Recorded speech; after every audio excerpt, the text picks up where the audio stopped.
Welcome to the On-Premise IT podcast from Gestalt IT, the only show that dares to be both on topic or on-premise, and sometimes, like today, on premises, on location here at VMware Explore in San Francisco. Each time we meet, we bring together a group of IT luminaries to discuss a single premise. And today's premise is, it's the end of VMworld as we know it. Do you feel fine? Before we get to that, let's meet who's on the panel today. Hi, I'm Brian Knudtson. I do cloud stuff and some security stuff mixed in there as well. Out in the community for many, many years doing things like VM Underground and VMugs. And you can find me on the internet around Twitter mostly at @bknudtson. Hey y'all, I'm Gina Rosenthal, and I've been around the community for a long time too. I do product marketing and have done that and community for a very long time. You can find me around the internet on Twitter mostly at GMINKS. I'm Alastair Cooke, and I'm the new kid on the block in this community. I've only been doing VMware community for 11 years with the vBrownBag crew. So I met both of these people at my first VMworld. You can find me, content through vbrownbag.com, also on Twitter as @DemitasNZ. And I'm Stephen Foskett, organizer of Tech Field Day and publisher of Gestalt IT, and you can find me at @sfoskett on most social media networks. And, of course, like these folks, you could find me at VMworld for years and years and years. And VMworld, somebody said today, has the unique distinction of being sort of the epicenter of the non-developer IT space. And, basically everyone came, everyone was here every year. Now, obviously, the pandemic had something to say about that the last couple of years, and we didn't have VMworld. And now we're back, and we don't have VMworld again. We have VMware Explore, which is, I think, intended to be something different. And I guess the question on everybody's minds is, does that mean that the last VMware was in 2019? Is VMware done? Is VMworld done? What do you think? Gina, why don't you kick us off? I'll just say what I think, like I always do. No filter. Yeah, well, there's a filter, believe it or not. I think it is. I think when VMware is acquired by Broadcom, and that's really the underlying thing of all this, that's what's gonna make everything change. Broadcom has a history for making acquisitions and squeezing the value out of the acquisitions, and there's so much value inside of VMware. But I think what we saw as VMworld was the last in-person one, 2019. I don't think there will be another ops conference like VMworld. So a big question mark is like, what's going to happen? What's going to fill that gap? Yeah, I would tend to agree that what we had at VMworld is over. I think that's starting to prove out. I mean, at the time we're recording this, it's too soon to truly tell because the conference hasn't technically started yet. But just the feel coming into it, the way VMware's marketing it, they're not focused on infrastructure as much this time around. They're not as focused on I want to get in and learn as much about VMware products from a technical perspective as it used to be. So I think there's a distinct choice by VMware to start moving away from what most interested us in coming in the first place, which was the technical conversations in the community, and I think they're purposely trying to adjust that for better or worse. They've got a vision on who they want to talk to. The pandemic has changed conferences considerably. VMworld was feeling less the center of the universe in 2019 anyway. So, like many things, the pandemic kind of put a spike in a lot of things and made people reassess what they were doing. And then the whole Broadcom thing, like you said, is going to affect it as well. So I think there's an unfortunate kind of perfect storm of things coming at it that are really going to change what we used to think it was. I think one of the things to recognize is that the purpose of VMworld has always been as a sales conference. So the majority of people who attended VMworld in the past had never been to a VMworld previously. Mm-hmm. And so what we as the community got out of VMworld was very different from what the purpose of the conference was. And what I see is that the Broadcom acquisition is at risk of saying that thing that we got is of no value, and that they're going to move away from that, trying to find new sales, because they've said they're going to farm the existing. But Broadcom is a bigger company. There is a possibility that Broadcom will choose to use VMworld as more of the gathering place for all of its software components. And my understanding is there's been some discussion that VMware is going to be the brand for the software components of Broadcom. Now, my concern is that that means that it will take over the reputation that CA had before Broadcom acquired them, and it'll be the place that great software goes to die. I hope that doesn't come true, because if that happens, then we do lose VMworld. And of course, we ride on the back of VMworld rather than being the purpose of VMworld, but it has been an absolutely awesome thing to be able to come together with friends, and I have so much missed so many of my friends and community. It feels so nice to be back here in person. Yes. I hope it's not going to be the end, but I'll certainly be in Barcelona if people are going to be there. I wish. And I think that that's the key right there, Al, is that VMworld was never about us. VMworld was always about VMware. We made it about us We rode along. because we were here. Yeah. And we enjoyed it. We loved it, I would say. I mean, it was the most important conference in the tech universe, especially in terms of the IT architect, IT operations world. And that was because of what we did to it. So I guess if things are changing, and things are changing, I mean, obviously that's life, right? That's how life goes. Things change, and the pandemic changed a lot about conferences, and Broadcom is changing a lot about VMware. And, you know, VMware Explore is changing a lot about VMworld already. Then, you know, I guess what happens next for those of us in the industry who were getting something different out of VMworld? How do we adapt to this new world?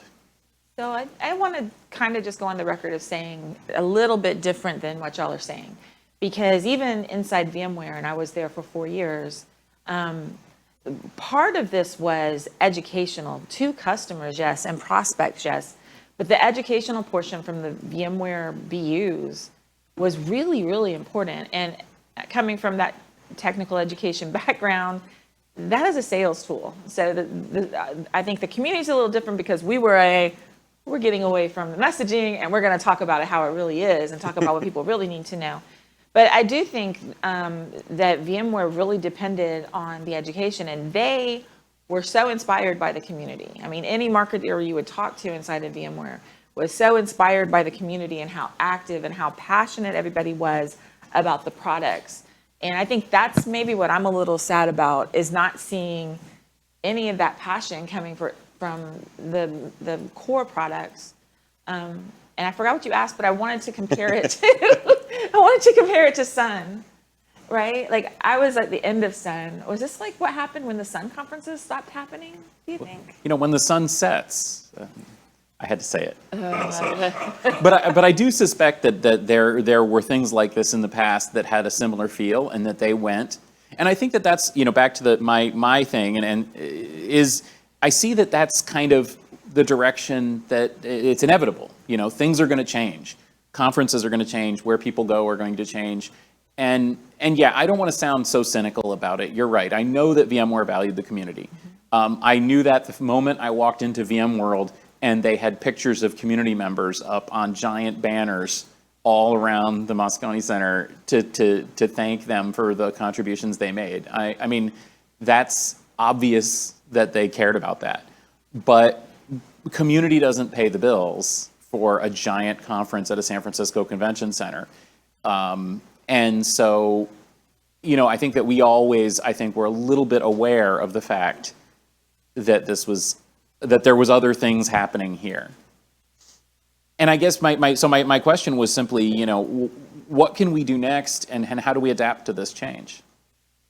Yeah, I've had several groups of people discussing, okay, so if we're not all going to VMworld anymore, where are we all going to go to hang out?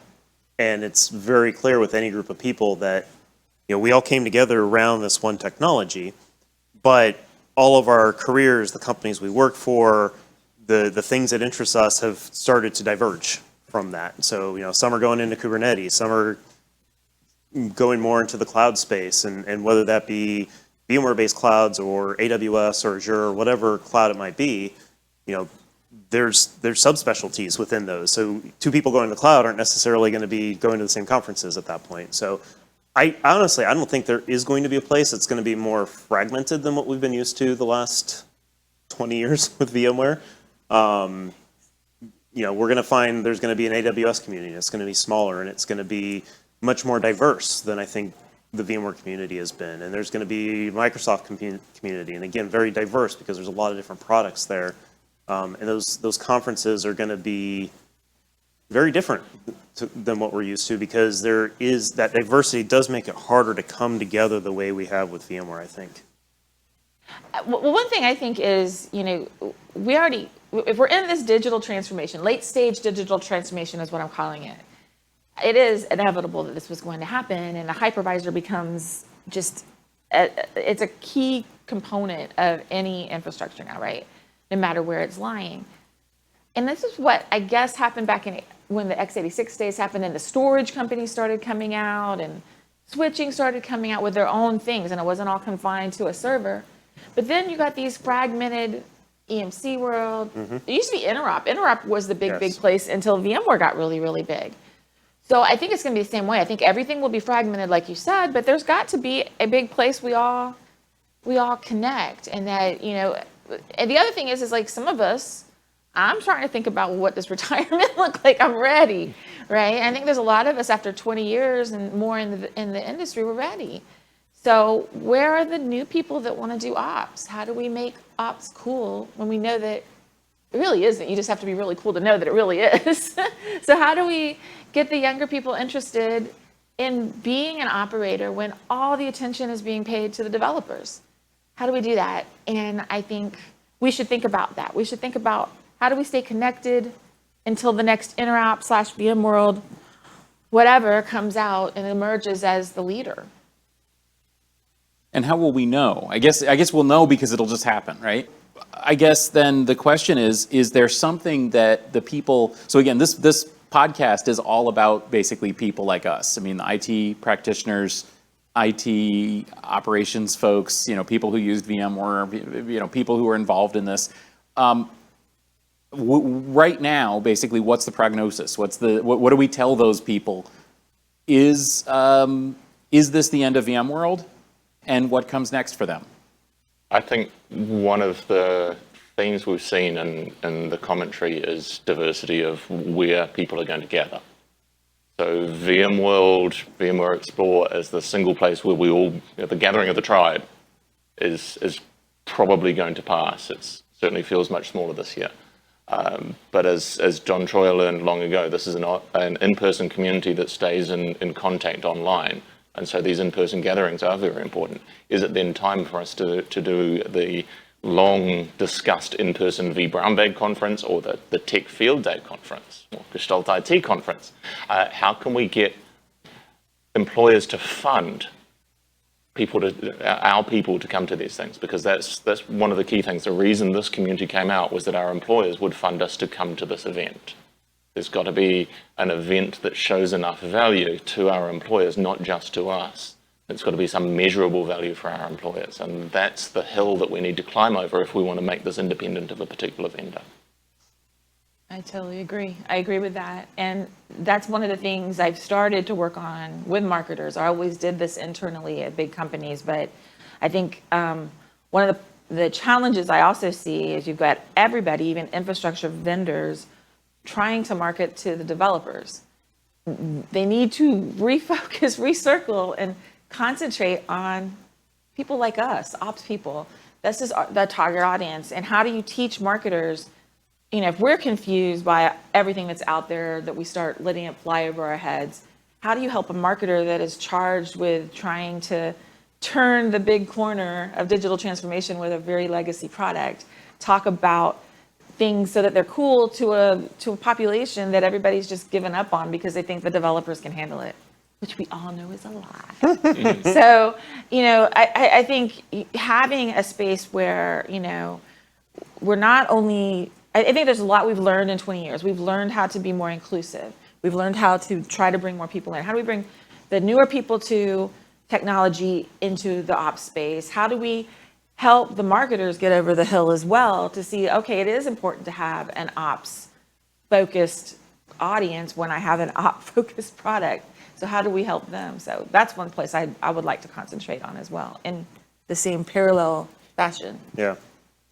Yeah, I think for me, the thing that I would put in people's head is, it's kind of like we're all graduating high school. Like we've been together for all this time and we've only really kind of known this one thing together. I come from a small town where most of the people I graduated with had been there most of our lives. And now we're going to go all different places, and we're going to create new communities and new friendship groups. And as you get out of college, then you have different groups and you go to different jobs, you end up with different groups, and you're constantly kind of just morphing between these different groups. We're kind of starting that phase of life, I think, until maybe hopefully someday something brings the whole thing back together. But we have to be now intentional, to your point, Alastair, about coming back together. If we really want to be together and continue to have this magic that we've built, we're gonna have to be intentional about it. We're gonna have to schedule class reunions every so often, and bring people together. And hopefully it's not awkward at that point because we all are focusing on different things and we've all grown in different directions, but we can hopefully bring that together to continue to make something cool that we have. And it is a bit preaching to the choir at some point, so it can be challenging to justify spending time in that way. But maybe it's time for something interop-like to come back together, where it is truly about independents coming together, or non-independents, I should say, coming together to do something independent and for the greater good. I think that's actually a really great point, and I think that it's cool that you mentioned interop, because the next thing that I wanted to ask, and maybe this is sort of what we exit on, is the future. Like, what conferences would you suggest, or what events, or what, either that people could come back to, just basically go to this one, we'll see you there, or that we could build, or that we can be inspired by. Let's look to the future. It's the end of VMworld as we know it, but we feel fine. So where are we going next? So who wants to start off with that? What conference either inspires you, or do you think is going to be the next VMworld? I think it depends on who you are. I think it depends on what your interests are, and I think it depends on what your company is wanting you to do. So, I think AWS and Microsoft conferences are probably going to be the most interesting, because they're going to be bringing together both the ops people and the dev people in different ways. How much they intermix them, I don't know. I've never been to either conference, so I don't know what the energy is there. But they are still going to be narrowly focused on those two areas. If you're going to Azure, you're not going to the AWS conference. And that friend of yours that their company went to AWS and your company's going to Azure, well, you're probably not going to the same conference anymore, and that sucks. But that's kind of life. So I think those two are probably the most likely to create something like what we've had at VMworld. It's not going to be the same though, and that's okay. It's okay not to be the same. So we got AWS and Microsoft. Well, my favorite conference to go to is DEF CON. And I love it because it's so practitioner based, and it's all over the map how it's practitioner based, and it's independent, right? They've got vendors that come and pay, but it's a huge independent conference that has satellite things that happen locally all over the place. I think the model's very similar, and it's inexpensive, and that's why they call it Hacker Summer Camp. So maybe we need an ops summer camp. I think we definitely need an ops graduation party. Yes. Someplace, right? But it's so inexpensive, and the rooms and stuff aren't, and it's huge. Maybe we don't need a huge thing. I do honestly think if I look at what's new and coming, and of course I have one of my clients is focused in this field, I really think infrastructure as code is one of those things we can all dig our teeth into, and it's partly a practice. It's mostly a practice, but it all is dependent on the technology. So could we have our own thing that's going on with infrastructure as code that we teach the noobs? This is how you shell script, and this is really how awk works, and like those kind of things that aren't they're developer friendly, but developers don't want to do them. So I think for me, a really good place to look would be, how does DEF CON do it? And how do they do it? You know, even Black Hat and DEF CON with B-sides. Like, how does that all work together where you're in your community working, but we all come together? Because that's kind of what our communities at VMworld were like. Yeah, and I think one of the things is that the B-sides is one of the things we looked at as we started the V Brown Bag Tech Talks as being, you know, this is the slightly off track, it's the hallway conversations elevated. And I'd love to see more of that in conferences. I think there's an opportunity potentially for being at one of the side conferences to DEF CON. It seems like it fits up well. It's just really hard to sell that to your management if you're in an operations role, that you're going to go to this conference that has a reputation for don't take your personal phone, take a burner. Notorious conference. Yeah. And so it's really hard to get a conservative company to fund it. So something like Interop is more likely. Personally, I do a lot with AWS. I teach their courses, and so reInvent is a natural for me. But having recently done some work with Keith Townsend with the Google Cloud, there's a lot of similarities to the different clouds. So although your friend may be on Azure and you're on AWS, there's a lot of similarity to the experience. And I would love to see some more views around what it is to be multi-cloud, hybrid cloud, and a conference that looks at the cloud as being something that we can do, again, the vendor neutral, independent view, see the commonalities rather than seeing the differences. Yeah. And I would love to see Interop come back. I mean, Interop was VMworld before VMworld was VMworld. Absolutely. And I remember my thrill the first year that I got the speaking spot at Interop, because as a technologist, that was the ultimate achievement. Just like now, getting a speaking spot at VMworld was the ultimate achievement, and then getting a speaking spot at reInvent, or, you know. And so I think that that's another symbol that shows that a conference is successful.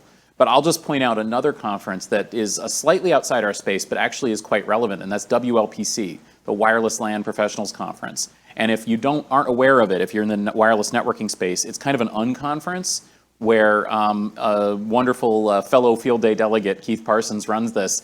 And basically, it has become in their world exactly what we wish we had with V Brown Bag and VM Underground and all, you know, and the VMware Hub all mixed together. And it's a great conference. So again, I think we're all kind of holding our breath. I don't think we know what's going to come next. I mean, I'm going to reInvent. I'm going to KubeCon. I'm going maybe to Cloud World. Maybe I'll go to, you know, whatever, because I want to discover it, but I don't know what it's going to be yet. I guess we'll find out. So thank you very much for this conversation. It's been really enjoyable for me, and I do feel fine. I think it'll be okay. I think we'll find our next VMworld somewhere, and we'll still see each other after we graduate from college. Yeah. So thank you, everyone, for listening to the On-Premise podcast here from Gestalt IT, live on premises from VMware Explore 2022 in beautiful, sunny San Francisco. We will be back every week with more episodes of the podcast. You can find those on your favorite podcast app. Please do click subscribe wherever you are and give us a rating or review. It does help. And please do join us every week. This podcast is brought to you by GestaltIT.com, your home for IT news from across the enterprise. For more shows and show notes, go to gestaltit.com/podcast.